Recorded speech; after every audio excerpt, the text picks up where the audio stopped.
Hey everybody, Brett with SeniorGolfSource.com. Today I'm going to share with you how to steady your hands around the green. So many golfers struggle with, I don't even like to say the word yips, that it just ruins their score towards the end of the round. You know, they might be solid off the tee, they might even be solid getting from their approach shot around the green, but the second that they get a wedge in their hands, the second they get a putter in their hands, it's just a disaster. You know, it takes you 2 shots to travel nearly 400 yards, and then it takes you 3 or 4 to cover 25 feet. So what we're going to do is talk about a technique that will help steady your hands and stop you from making poor wedge contact around the green. So what happens is, you know, the wedges tend to be a little bit heavier. Wedges tend to have steel shafts. They tend to have larger heads and faces than irons. And that additional weight you would think would quiet down the hands, but in a lot of cases, it just makes the hands more active because they feel like they're dealing with something heavy, something to create force with. And that's not what we want. So what I'm going to share with you is a very easy technique that will help develop your skills around the green. Now, this shot that I'm about to show you is not necessarily designed for thick rough. This type of shot that I'm showing you is kind of just off the collar of the green. Maybe you've got a fair amount of fringe to carry, but it's relatively short grass, maybe even a tight lie in the rough where the grass is kind of matted down and the ball's sitting on top. You'll find this technique will help steady the hands down and stop you from making all that poor contact. So, you know, wedges have a design on the bottom that can either have a lot of sole relief. So if we're looking at the club here, if we're looking at this top edge of the club, the higher that gets in the air, it's considered bounce, so it rounds out.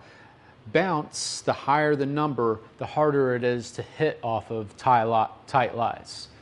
So it's just kind of vice versa. If it were a very flat angle, and if you're reading when you're bounce and it says maybe 4 or 6, it'll be relatively flat. It's not going to quite have that pitch on the back of the club, and it's easier to hit off of tight lies. So what we're going to do is turn our wedges into a low bounce style of club, and we're going to make it just by making the club more upright.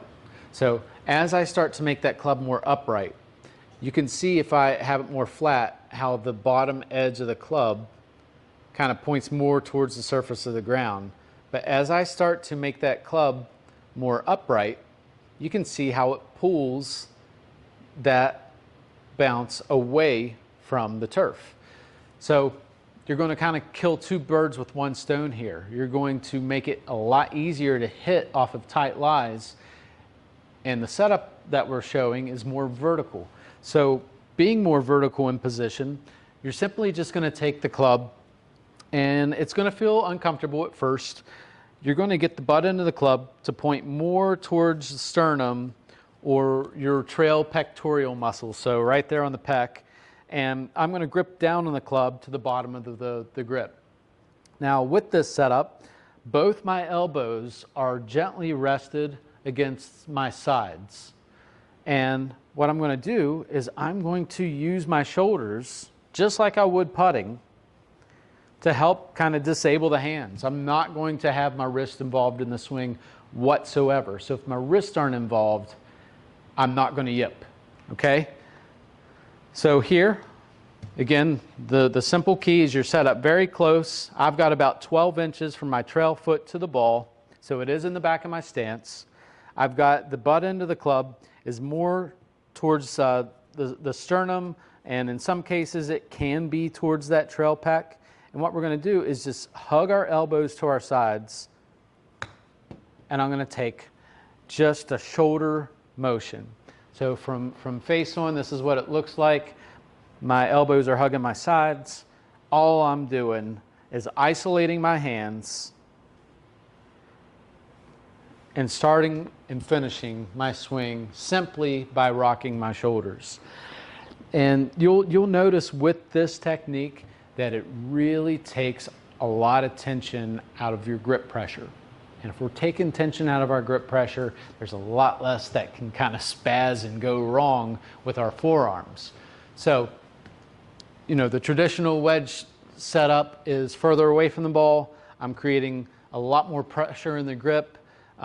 There's a lot more range of motion that's going on here, and all it's going to do is introduce a lot more width in the swing, and the longer the swing with these short shots, the more can go wrong. So I was teaching classes down in Florida in Port St. Lucie, and I had a class of gentlemen that really struggled with their wedges. They're like, Brett, I'm terrible. I can't do anything with this. I taught them how to do this with their 8-iron. It's not uncommon to hit this shot with a little bit lower loft. Now, the only thing that you need to bring into factor is that if it's a lower lofted, bigger head that's more designed for speed than a wedge, you're going to have to limit your range of motion, which, if you ask me, I think it's a great thing. So I taught that group of gentlemen this same exact setup. So about a foot away from your body is the club head. The elbows connect and rest to the sides of the body. You're gripping down on the club to the bottom of the grip. You've got the club very upright, so the end cap of the grip is right on the sternum. And then just rock your shoulders, bring that club back and forth, and find a good rhythm, find good tempo. This type of shot, you're not hitting at something. You are simply making a fluid range of motion, and the golf ball just happens to be struck in the midst of that. The last thing I want you to think about is that you're hitting the ball with this type of shot. All I want you to commit to is that you're keeping your elbows snug to the body. This is a nice relaxed snug. It's not a death elbow piercing to the sides. It's like kind of you're giving yourself a light hug with the elbows, and rock those shoulders back and forth and find that rhythm, find that tempo. And what you'll notice, just like those guys did in Florida, is they're like, holy cow, I'm making consistent contact. The ball is getting on the green, and now I can start planning on how it reacts. Now, this shot, you'll notice that the ball does come off low. And what's great about this is it's only going to help you with understanding greens more.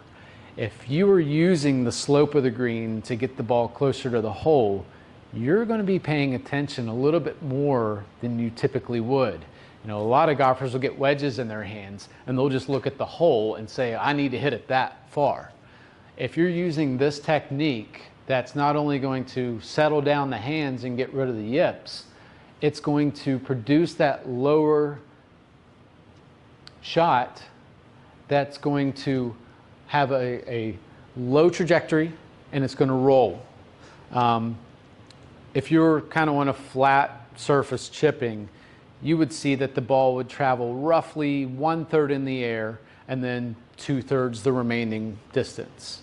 Now that's going to change whether you're uphill, downhill, or if you have some slope, but it kind of gives you an idea of, all right, I need to condense my range of motion around the greens in order to control this. And if you ask me, it's a thing of beauty, because you're reducing your range of motion, which is only going to increase your ability to make solid contact with the ball. So if you haven't tried it yet, I highly encourage you to give it a shot. And then as far as putting goes with the yips, the same concept with the elbows, the same concept of becoming more upright, but what we're not doing is playing the ball in the back of our stance. With putting, we do want to have the ball more middle to forward. I prefer forward, but getting that shaft more vertical. So that might mean that you need to go maybe test out some putters. If you're playing a blade style putter and you're using this technique, you might want to try out a mallet. Or maybe a putter that's more face balanced. It's something that's experimental, but why not? If you're struggling with it and you hate your short game, don't give up on it, because there's always something out there that's going to make you better at golf. So I hope you found this beneficial. I hope you got something out of it, and please like and subscribe for more. Thanks again.